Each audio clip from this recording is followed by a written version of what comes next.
নবী সাল্লাল্লাহু আলাইহি ওয়াসাল্লাম বিদায় হজের ভাষণে বলে গেছেন, তারাকতু ফিকুম আমরাইন, আমি তোমাদের মাঝে ছেড়ে গেলাম দুটো বস্তু। কয়টা বস্তু ভাই?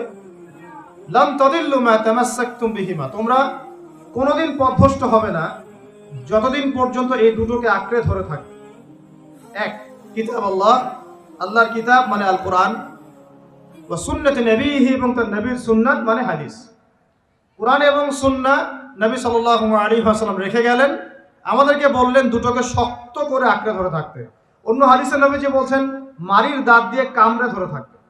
মারির দাঁত দিয়ে কামড়ে ধরবে, কারণ সামনের দাঁত দিয়ে কিছু কামড়ে ধরলে টান দিলে বের হয়ে আসে, মারির দাঁত দিয়ে কামড়ে ধরলে অত সহজে টান দিলে বের হবে না। তো নবীজি বলছেন কোরআন এবং সুন্নাহকে মারির দাঁত দিয়ে কামড়ে ধরে থাকবে।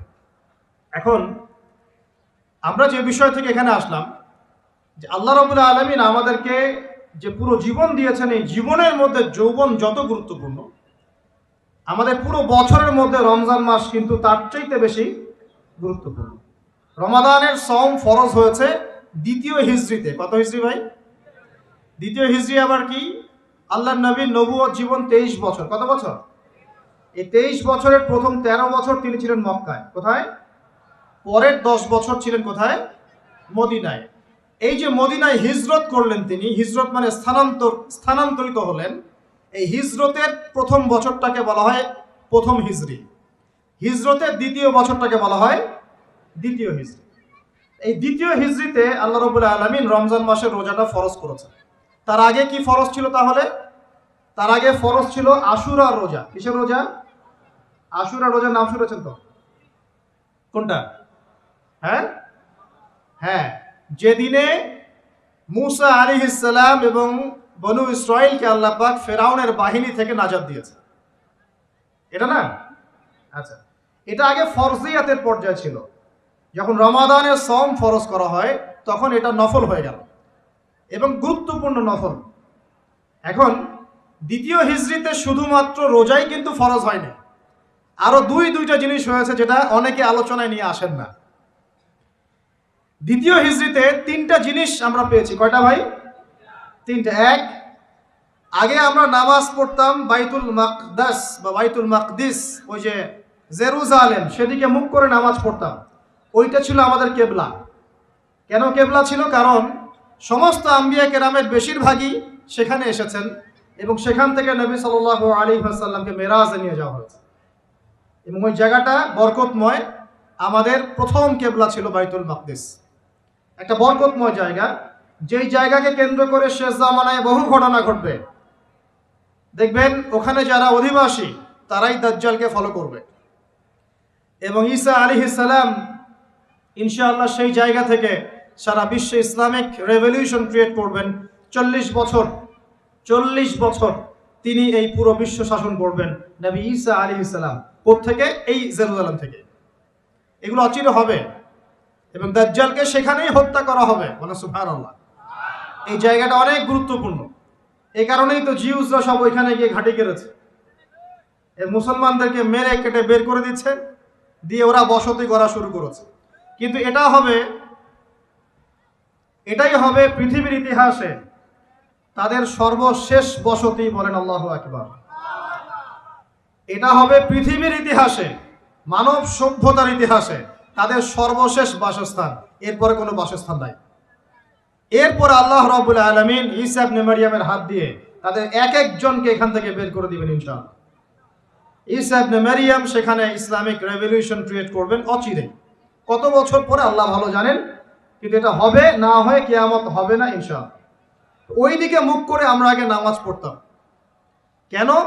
এটা প্রমাণ করার জন্য যে মুহাম্মদ সাল্লাল্লাহু আলাইহি ওয়াসাল্লাম সমস্ত নবীদের মধ্যেই একজন। এই সমস্ত নবীদের প্রতি আমরা ঈমান রাখি, আমরা তাদেরকে আলাদা করে চিন্তা করি না। করি? আমরা বিশ্বাস করি না মুসা আলাইহিস সালাম আল্লাহর নবী, ঈসা আলাইহিস সালাম আল্লাহর নবী, দাউদ, সুলাইমান সবাই আল্লাহর নবী, এবং মুহাম্মদ সাল্লাল্লাহু আলাইহি ওয়াসাল্লাম আল্লাহর নবী। কিন্তু ওরা বিশ্বাস করে না যে মুহাম্মদ সাল্লাল্লাহু আলাইহি ওয়াসাল্লাম আল্লাহর নবী। আমরা কিন্তু সমস্ত নবীদেরকে বিশ্বাস করছি। বলেন আল্লাহু আকবার।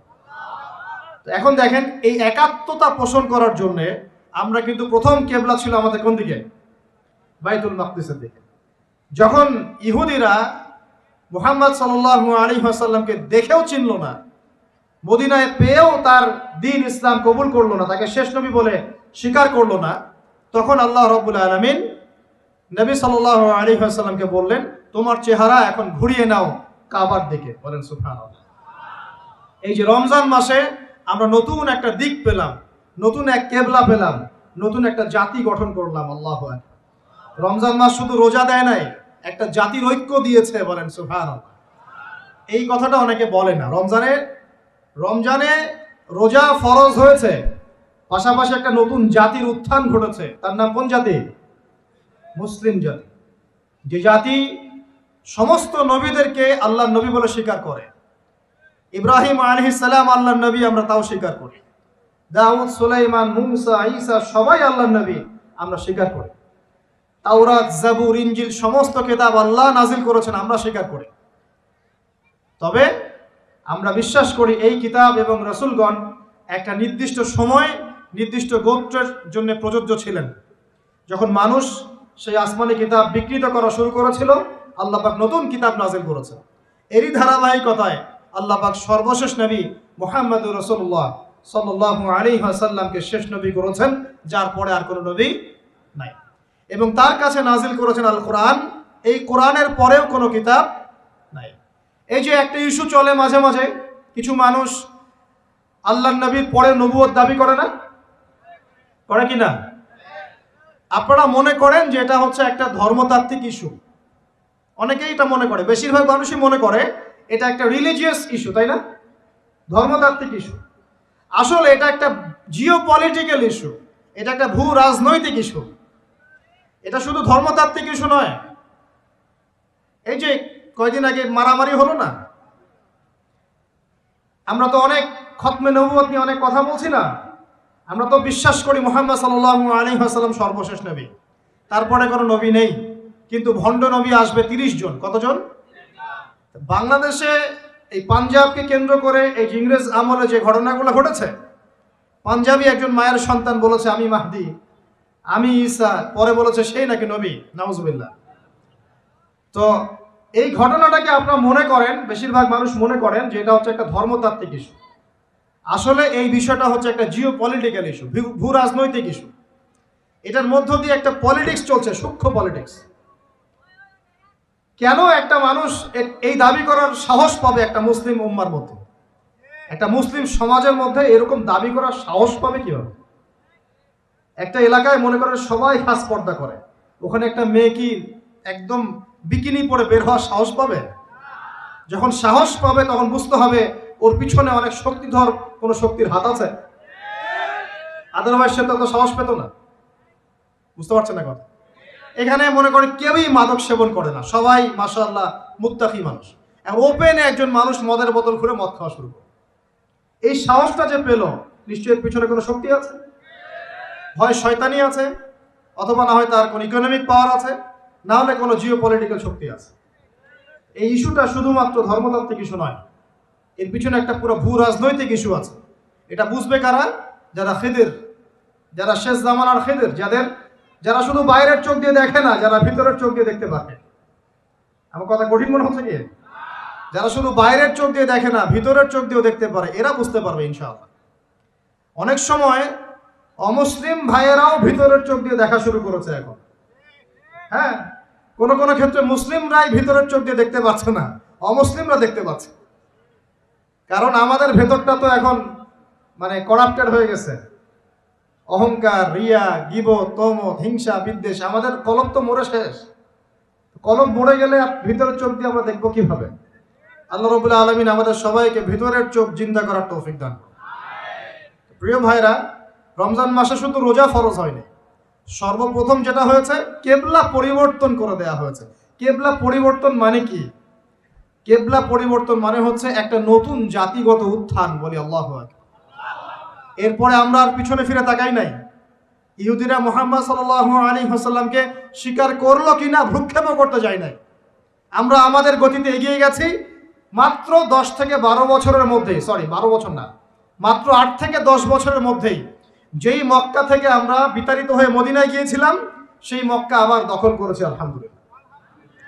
শুধু সেই মক্কাই নয়, ওই মক্কা থেকে আমরা প্রায় অর্ধেক বিশ্ব শাসন করেছি, আলহামদুলিল্লাহ। কেবলা পরিবর্তন মানে নতুন এক জাতির উত্থান।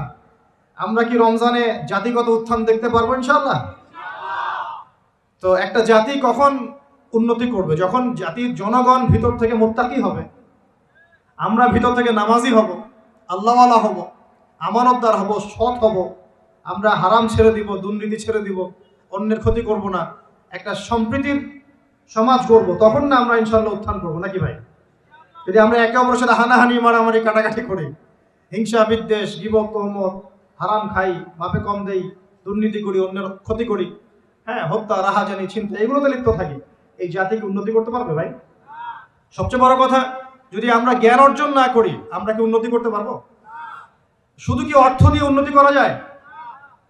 উন্নতির মানদণ্ড কি বলেন তো? জ্ঞান। জ্ঞান। উন্নতির মানদণ্ড কি? জ্ঞান। জ্ঞান ছাড়া উন্নতি নাই। শুধু টাকা দিয়ে উন্নতি করা যায়? যায় না।